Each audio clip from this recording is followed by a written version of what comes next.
in the main event, you got Yair Rodriguez versus Alex Volkanovski. Tell me if I'm off on this, Dom. When I watched the Volkanovski-Makhachev fight, after that fight, I had so much respect for Alex. I'm like, oh, I can't believe he went toe-to-toe with that guy. That's insane. And then after I went, there's not a 145er on this planet who can beat Alex Volkanovski. After watching, I'm like, there's no way. If he was able to do that to Makhachev, win some rounds, some people thought he won the fight. That's up for debate. But just the way he performed against a bigger guy in Makhachev who's so goddamn dominant, I thought 145 screwed. And that's not a knock on Yair. That's not a knock on all these other guys. I just don't see anybody beating Volkanovski. After watching Holloway fights, the body of work that he's put in, I think he's the best to ever do it at 45.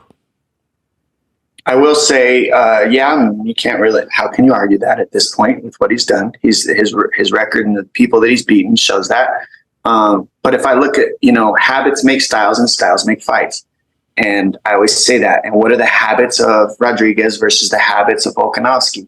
Well, the habits of Volkanovski are to stay standing and switch stance and stay on the outside and play that game and stuff takedowns. Makhachev is get on the inside, force takedowns, and keep you there. Yep.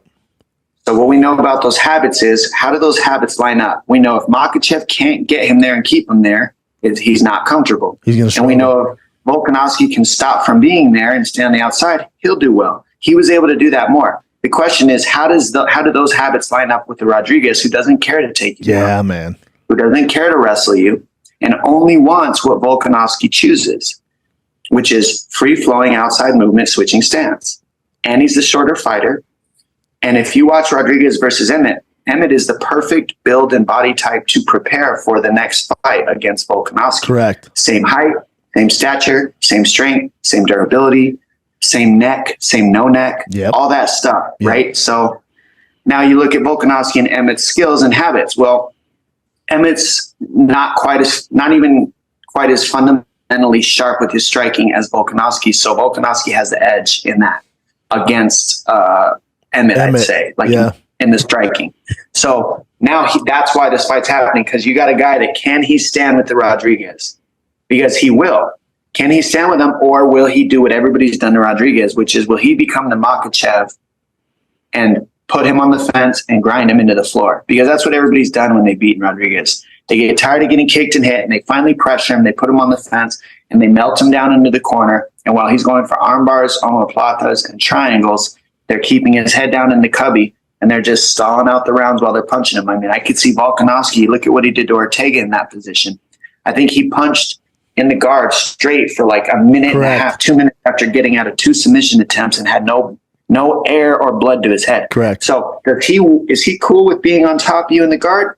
More than cool. He's actually thriving and comfortable there. So my question is, can Rodriguez stop Volkanovski from taking him down? Can he stop Volkanovski from pushing him back? Can he stop Volkanovski from keeping him on the fence? Because that's what Makhachev did to Volkanovski, and that's how Volkanovski beat Makhachev.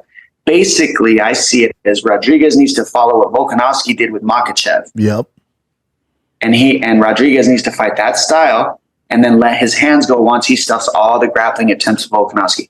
If he can stop every grappling attempt, every time Volkanovski tries to grab him, every time he tries to put him on the fence, he can untie and get back to the center. Every time he takes him down, he can escape. Enough of those, you're going to be forced to stand with Rodriguez for a long fight, and those little things can get in, the body kicks, the speed. He's so fast in those first 2 rounds, and I think he's the fastest in the whole division in those first 2 rounds. I think the most dangerous too, as far as like putting your lights out with speed. Yeah, that's the X factor there. If he can't stop the grappling onslaught of Volkanovski, it just, the more time that Alex is spending in the middle of that octagon, the more chances he has of getting knocked out. Exactly. And if Volkanovski gets him down early, it's the opposite. Exactly. It goes the other way. Yep. You take away his early speed, you take away his early finish power. Energy. And now in the 3rd, 4th, 5th rounds, you have a much easier to deal with Rodriguez. If you look in the results, this isn't a fact. This is if you look at past habits, past results, that's what you'd be looking at on the film. Yep. It doesn't mean that's the Rodriguez we're going to see, though. True. Yeah, it's a fascinating fight.